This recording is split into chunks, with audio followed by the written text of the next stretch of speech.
El Señor esté con ustedes. Y con tu espíritu. Lectura del Santo Evangelio según San Juan. Gloria a ti, Señor.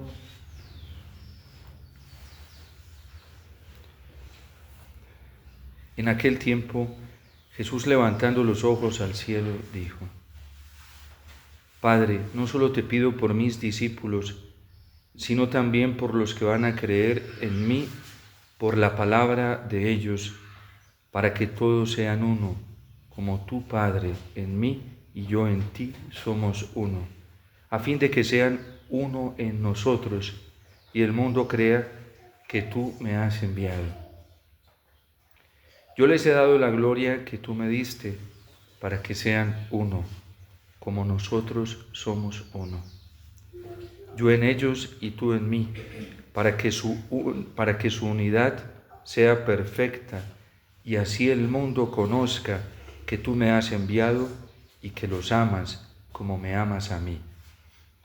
Padre, quiero que donde yo esté, estén también conmigo los que me has dado, para que contemplen mi gloria, la que me diste, porque me has amado desde antes de la creación del mundo. Padre justo, el mundo no te ha conocido, pero yo sí te conozco, y estos han conocido que tú me enviaste. Yo les he dado a conocer tu nombre, y se lo seguiré dando a conocer, para que el amor con que me amas esté en ellos, y yo también en ellos. Palabra del Señor. Gloria a ti, Señor Jesús.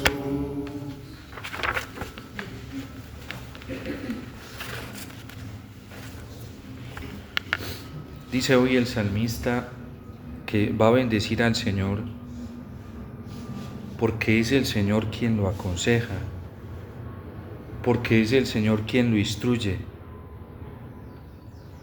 Y por eso él siempre tiene presente al Señor y sabe que con esta conciencia de que es el Señor quien lo instruye, quien lo aconseja, quien lo protege, no vacilará. Esta es la certeza de nosotros los cristianos y la certeza que Pablo tiene hoy en su corazón y por la que está generando tanta división y tanta polémica. Porque este salmo, que si vamos a la Sagrada Escritura nos lo presenta más completamente, hoy por el criterio pastoral que trae la liturgia no nos trae completo el Salmo 15, pero si nosotros vamos a leer el Salmo completo en la Sagrada Escritura, hace también una referencia a los dioses de esta tierra. Y dice el salmista que ya no lo satisfacen. Ya se dio cuenta que todas las fuerzas, tanto humanas de él, como las fuerzas de los demás, como la fuerza de los ídolos, llámese dinero, llámese leyes, llámese personas, porque uno puede hacer de cualquier cosa en esta tierra un ídolo.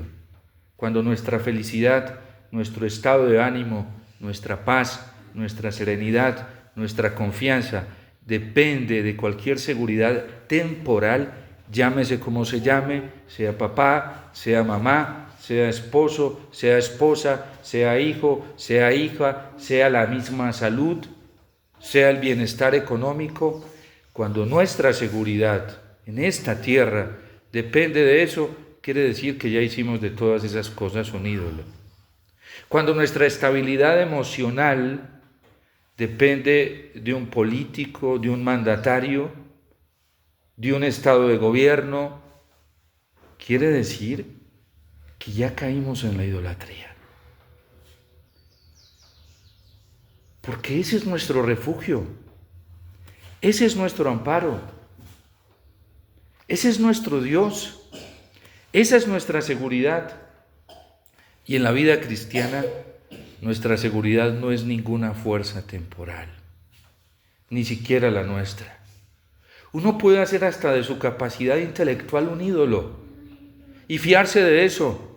y el día que le dio cualquier trastorno neurológico, se le acabó ese Dios. Por lo tanto, se acabó la vida. Nosotros no podemos hacernos dependientes de ningún bien temporal, por muy bueno que sea, siendo bienes, pero no para que nos generen dependencia. ¿Por qué? Porque en la misma experiencia humana y en la relación que tenemos con todas estas realidades, nos damos cuenta que son caducos, que se terminan. Hasta la vida humana en esta tierra tiene su fin. Y la muerte llega y le pone fin a la existencia humana, porque no somos perpetuos en esta tierra. Por eso la esperanza cristiana, como dice San Pablo hoy, mientras lo tienen preso y le están haciendo un juicio y no saben cómo poder condenarlo a muerte, precisamente porque Pablo comenzó a predicarle a sus hermanos judíos que ellos no podían poner su confianza en esa cantidad de leyes que tenían, en una cantidad de prácticas rituales que lo único que hacía era asfixiar a la gente, que ellos no podían poner su confianza en sí mismos, que la confianza tenían que ponerla solamente en el Señor. Y el Señor, Dios, se ha manifestado en Cristo Jesús. Y Pablo predicaba el amor por la Eucaristía, porque en la Eucaristía estaba Cristo, está Cristo. Pablo predicaba el amor por el Evangelio, porque en la Sagrada Escritura y sobre todo en los Evangelios está presente Cristo. Y esta es la norma que nosotros debemos seguir, es el criterio, la instrucción de la que nosotros nos debemos enseñar. Y Pablo predicaba y le decía a la gente que había que seguir la misma conducta de Cristo. Había que conocer bien a Cristo para comportarnos como Él se comportaba frente a las realidades humanas con las que Él tuvo contacto, como también nosotros lo tenemos.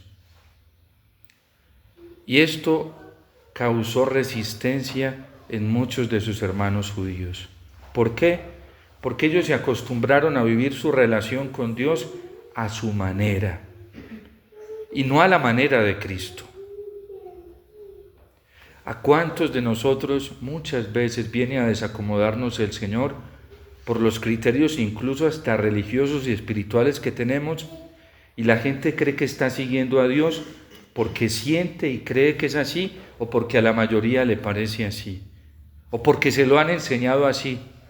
Pero hay personas que no se toman el más mínimo tiempo para ir al Evangelio y confrontar lo que ellos conocen de Jesús o lo que les han transmitido de Jesús con el Evangelio para ver si eso es verdad o no es verdad.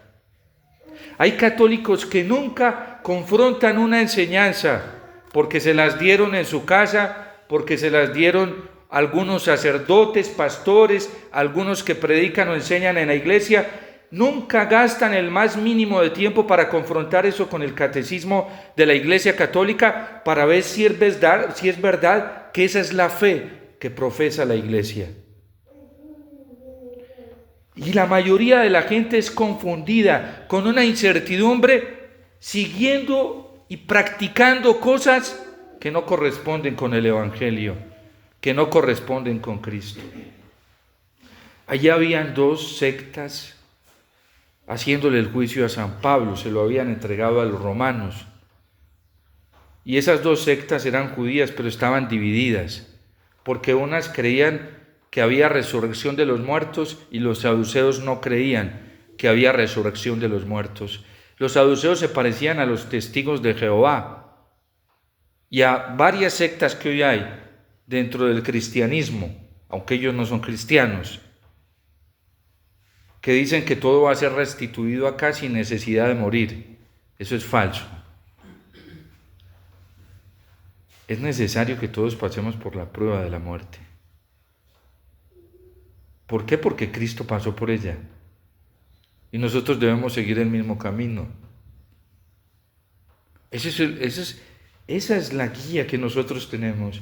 Ese es el camino y ese es el criterio. En fin, eso por enumerar una cosa de tantas confusiones que hay hoy al interno de la iglesia en el criterio de muchos hermanos nuestros creyentes bautizados. ¿Por qué? Por esto que dice el salmista: yo ya me cansé de todas esas enseñanzas. ¿Por qué? Porque en esas enseñanzas yo no encuentro el consuelo, yo no encuentro la alegría, yo no encuentro la paz. Y dice él: el Señor es la parte que me ha tocado en herencia, mi vida está en sus manos.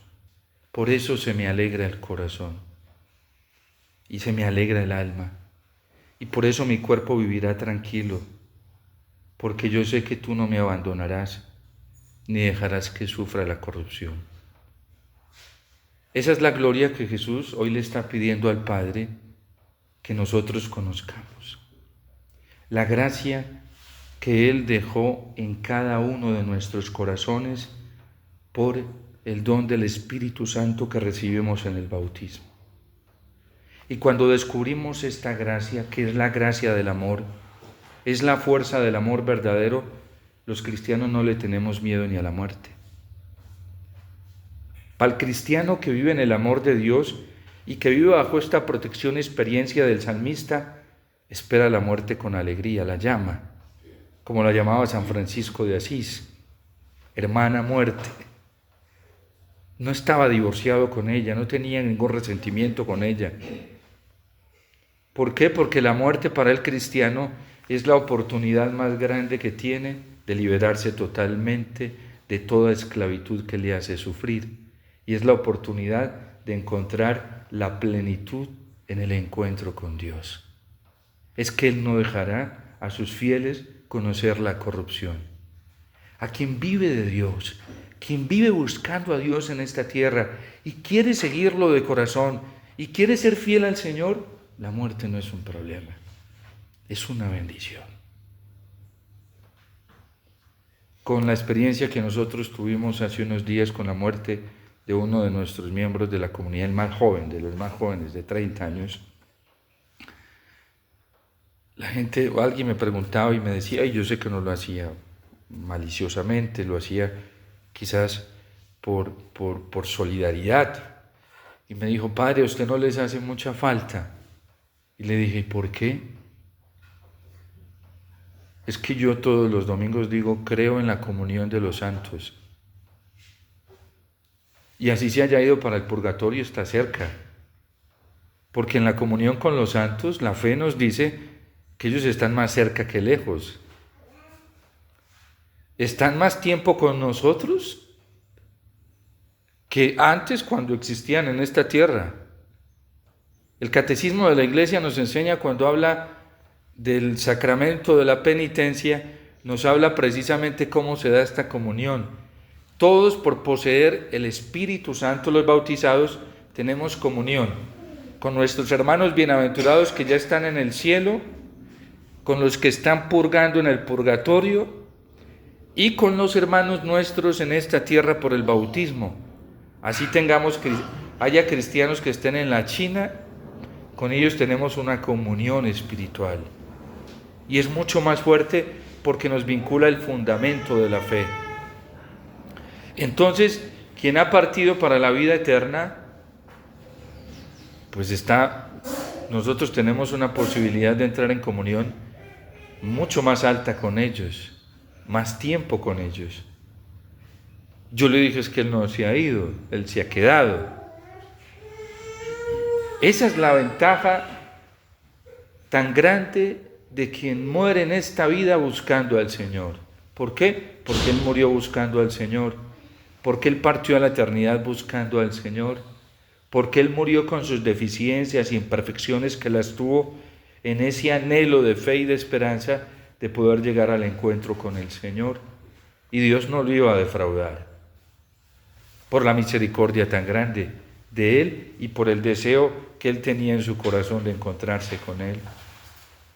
Yo les he dado tu gloria para que ellos se den cuenta que yo los he amado con el mismo amor que tú me has amado. porque Cristo ya no le tiene miedo a la muerte y se va a enfrentar a ella. San Pablo no le tiene miedo a la muerte y se va a enfrentar a ella. Se ha venido despidiendo de las diferentes comunidades, diciéndoles que ya no los va a volver a ver en esta tierra. Y todos se quedan llorando y casi que reteniéndolo, y él no quiere que lo retengan, porque ya se siente libre. Él sabe que va a llegar a la unidad completa. Por eso los cristianos tampoco le tenemos miedo al sufrimiento. Es más, alabamos la llegada del sufrimiento. Bendecimos la llegada del sufrimiento. Abrazamos la llegada del sufrimiento porque es un misterio tan extraordinario que es el que nos estimula para llegar a esta experiencia que llegó el salmista. Se alegra el corazón y se gozan mis entrañas. El sufrimiento nos hace experimentar lo poco que somos, lo incapaces que somos para solucionar los problemas de la vida, la incapacidad de la misma realidad humana toda junta para solucionar los problemas más grandes de la vida, la incapacidad y la limitación que tiene todo poder político. Ningún político en la historia humana ha podido eliminar el sufrimiento y menos transformarlo. Hay dentro de la bondad que tienen estas orientaciones económicas, políticas, culturales, intelectuales, logran ser una pequeña ayuda. La misma ciencia, una pequeña ayuda en el misterio del sufrimiento, en la realidad del sufrimiento.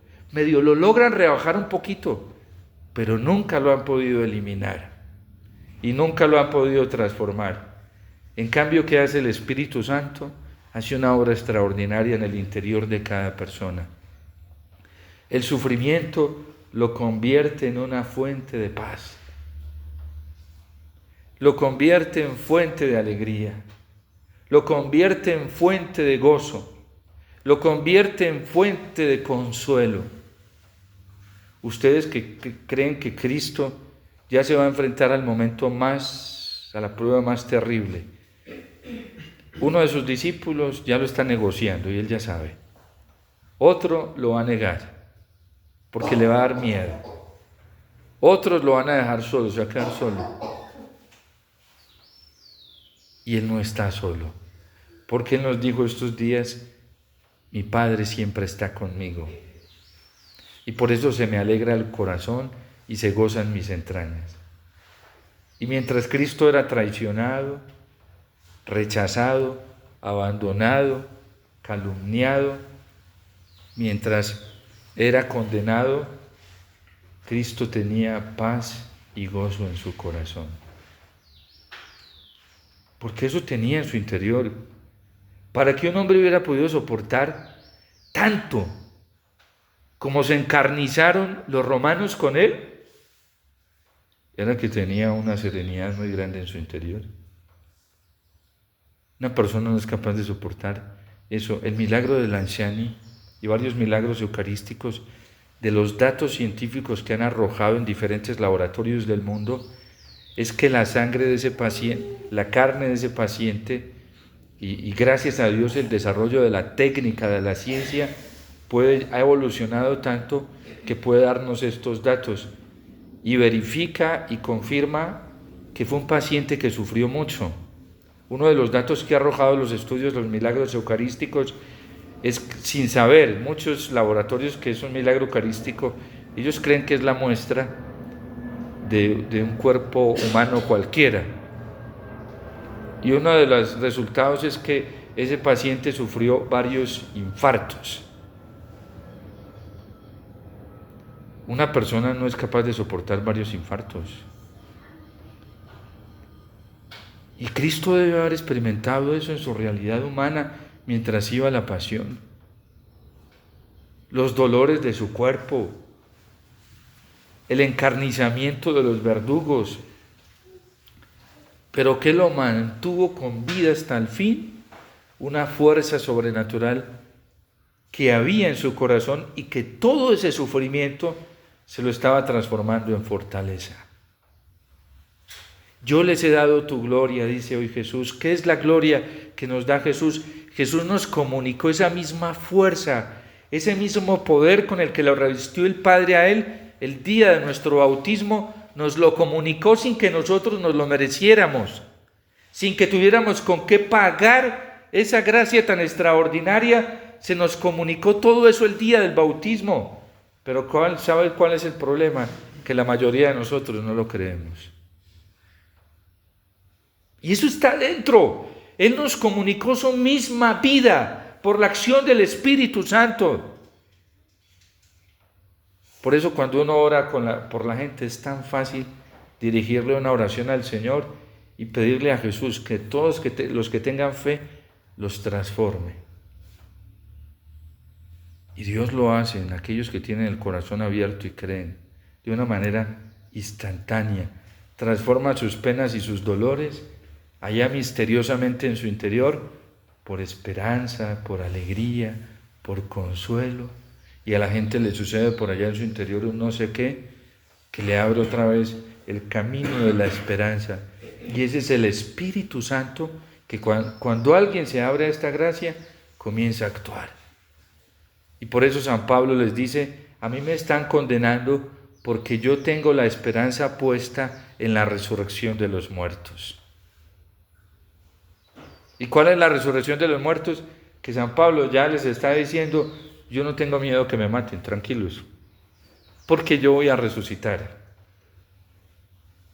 Por eso la muerte para nosotros los cristianos es un regalo, una bendición.